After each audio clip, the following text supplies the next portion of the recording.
Saat ini, kecerdasan buatan atau AI mampu melakukan banyak hal.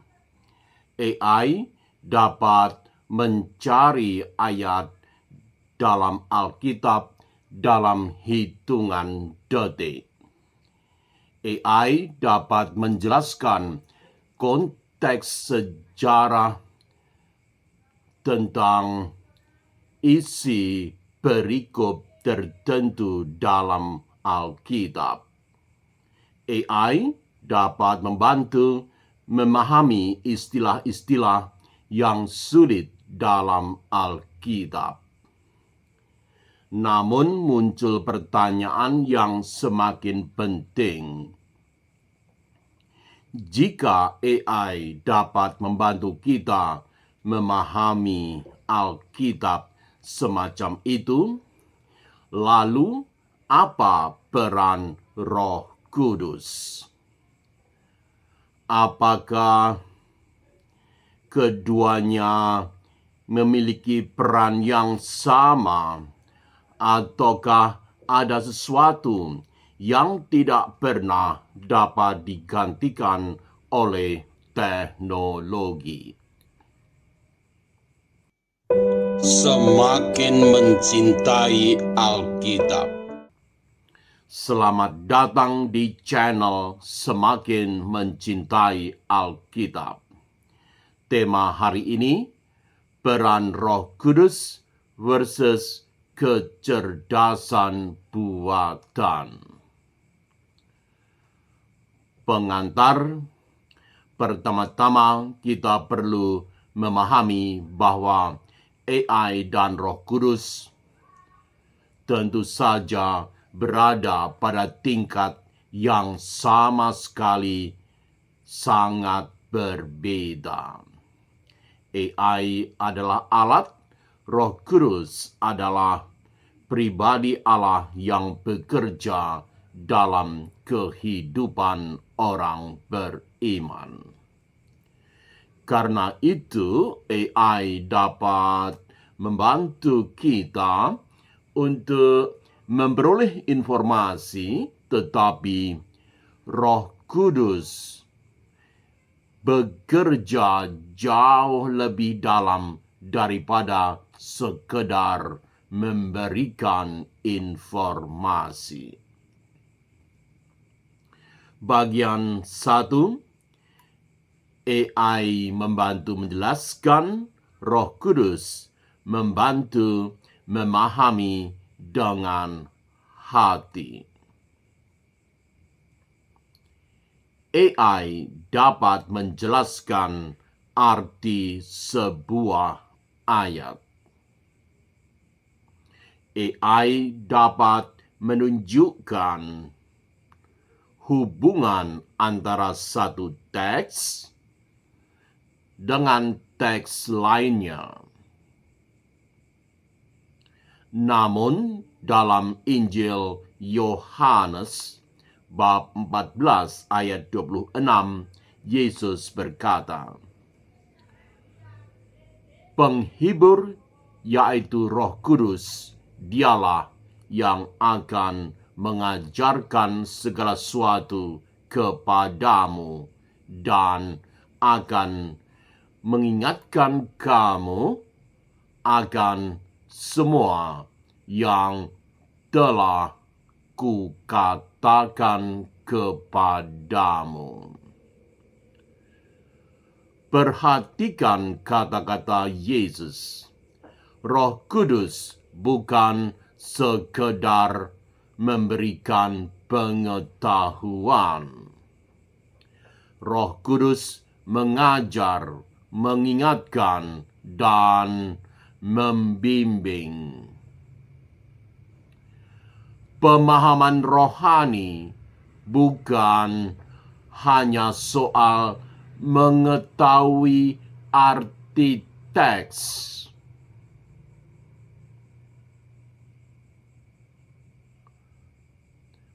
Pemahaman rohani menyangkut kesadaran akan apa yang Tuhan katakan kepada kita melalui teks tersebut. Bagian 2, AI memberi jawaban, Roh Kudus mengubah hati. Kita dapat menemukan jawaban dengan sangat cepat dengan bantuan AI. Namun, perubahan hidup tidak terjadi hanya karena kita menemukan jawaban yang cepat tersebut melalui AI. Dalam Roma bab 12 ayat 2, Paulus menulis sebagai berikut.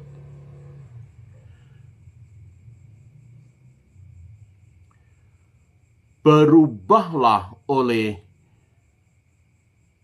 pembaharuan budimu. Perubahan hidup merupakan karya rahmat Allah. AI dapat membantu kita memahami mengapa kita harus mengampuni. Namun AI tidak dapat memberi kekuatan untuk sungguh-sungguh mengampuni. AI dapat menjelaskan tentang kasih. Namun AI tidak dapat menumbuhkan kasih dalam hati manusia. Bagian 3, AI mengolah data, Roh Kudus membangun relasi. AI bekerja dengan data. Semakin banyak data, semakin banyak analisis yang dapat dilakukan oleh AI. Namun, hubungan manusia dengan Tuhan bukanlah hubungan dengan data. Dalam Roma bab 8 ayat 15, Paulus berkata sebagai berikut. Kamu telah menerima Roh yang menjadikan kamu anak Allah. Oleh Roh itu, kita berseru, Aba, ya Bapa.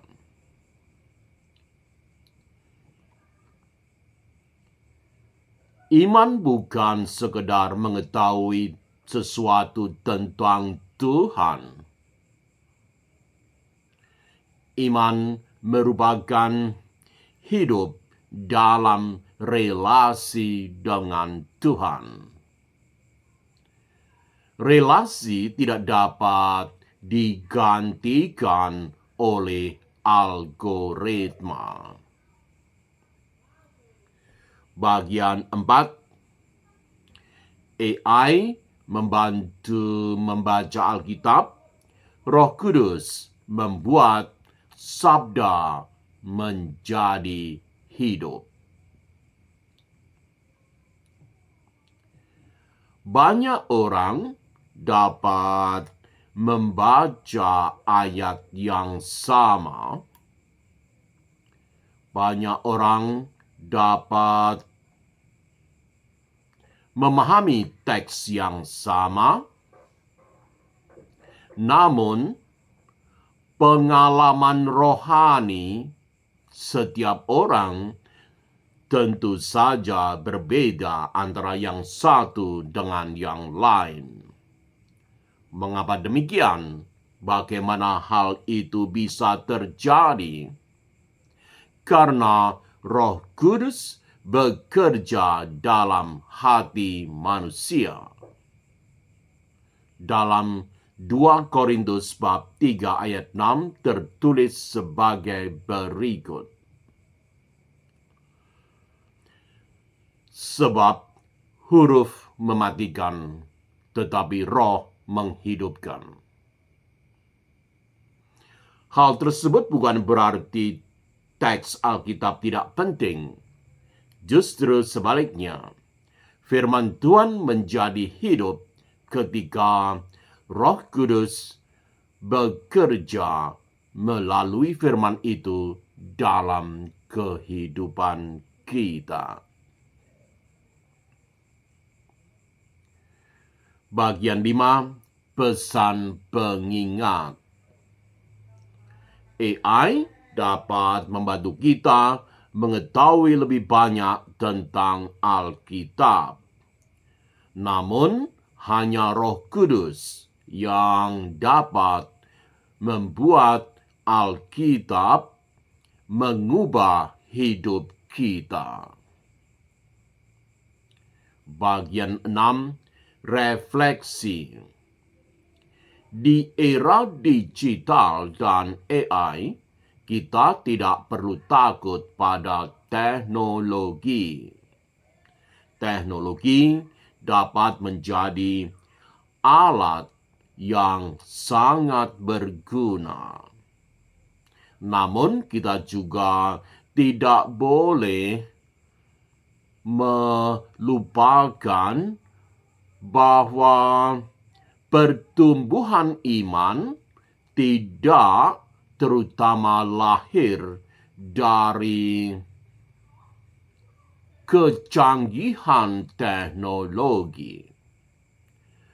Pertumbuhan iman lahir dari karya Allah dalam hati manusia. Bagian 7, penutup. Gunakanlah AI untuk membantu belajar apapun termasuk Alkitab. Gunakan teknologi untuk memperdalam pemahaman. Namun, jangan pernah menggantikan doa dengan algoritma. Jangan menggantikan keheningan dengan kecepatan. Jangan menggantikan bimbingan Roh Kudus dengan sekedar informasi yang diberikan oleh AI. Pada dasarnya, yang membawa manusia kepada Kristus bukan kecerdasan buatan atau AI, melainkan Roh Kudus yang bekerja melalui sabda Tuhan.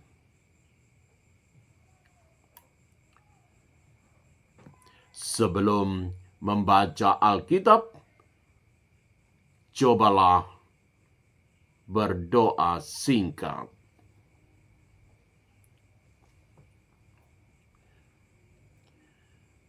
Datanglah ya Roh Kudus, bukalah pikiranku untuk memahami sabdamu, dan bukalah hatiku untuk melaksanakannya.